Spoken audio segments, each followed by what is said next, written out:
Hey guys, it is Wednesdays with Chasey Poo, and today we are talking about how to picture yourself in the future, or how to picture your future self. So it's really simple actually. So what you're gonna do is you're gonna take a picture of yourself right now. So we'll take me as an example. Screenshot, right now. What you're gonna do is you're going to go to your computer and you're gonna go invest in some really good software, like Photoshop. You're gonna sit down and you're gonna upload the picture to Photoshop. What you're gonna do is you're gonna make your picture just a little bit older. So you're gonna add a little bit of wrinkle. We all wrinkle. You're gonna add a little gray to your hair. And if you have a full body shot, you can add like a walker or maybe like a cane, and you can add like a house that you've retired in behind you. So that's basically how you picture yourself in the future. Yeah? Okay, great. Thanks so much for watching. Love you. Bye. I'm kidding. But seriously, the second I saw the name of this topic, I was like, that's just so funny. And I wish I had more time to like do that. I suck at Photoshop and I literally couldn't do that. Like I would literally put my face and draw like a gray line, like a squiggly line on my forehead for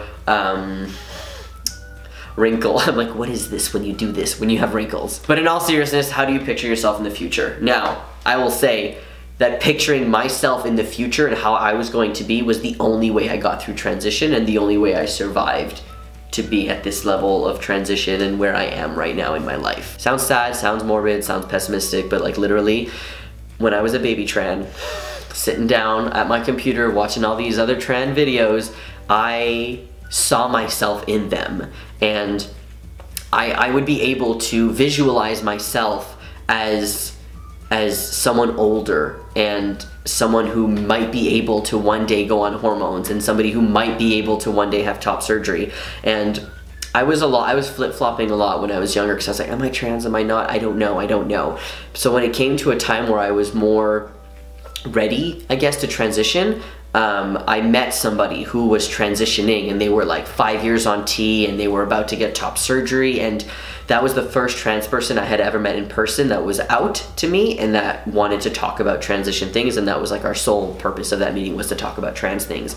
And that hangout session kind of changed my life because I sat down in front of somebody who did what I want to do, and they know exactly what it felt like to be me, and now they are more comfortable in their body. So being able to hang out with people who are trans and later on in their transition or in a stage that you would like to see yourself at really help visualize.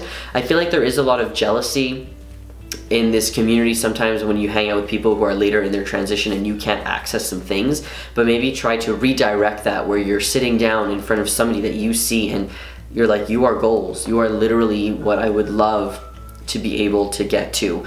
And I know that that sounds sad, but after I hung out with someone and I was like, oh my god, like I was sad. I was like, fuck, am I ever gonna get to this point? Like this person's so much more advanced in their transition than me. Like, will I ever get to this point? This is so sad. It helped me.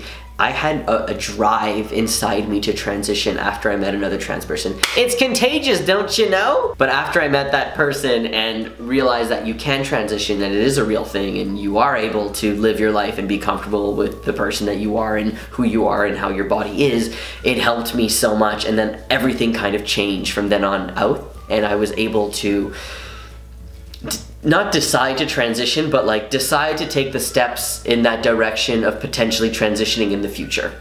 Yes. And honestly, even though I'm like 7 years on T now and like I am 4 years no titty, I still do that because I have some bottom dysphoria sometimes and I really want phalloplasty. Sometimes it's like it kills me and I really want it. And the only thing that makes me happy and understand that it is a possibility for me is to look at my friend's blog and his pictures and look at other people's results online and being able to visualize that, yes, this is a thing that you can have one day. So just start working your way at it. So right now I'm not really working my way at doing that because I'm okay right now, but I know that the day that comes where I'm like, I need to get phalloplasty right now, I will work my ass off to do whatever I need to do to get on it, because that's what I did with my transition. It was hard for me to transition, and yeah, I'm really privileged that I was able to transition and that I was able to do what I needed to do, but fuck man, it was hard, and I don't want to negate the hardness that I had. Like, it was the hardness.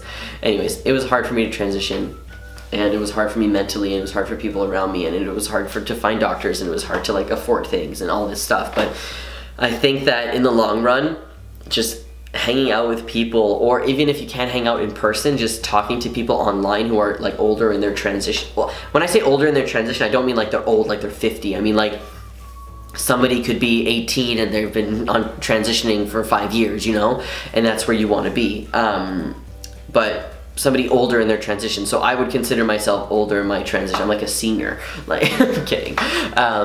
Because I've been on T for so long and I've had top surgery and my name and all my legal stuff is done, so I'm more comfortable where I am. So talking to someone who is like at my stage would have helped me so much if I didn't have anyone back then, I guess, is what I'm trying to say. Anyways, that's it. Love you guys. Have a great week. Bye.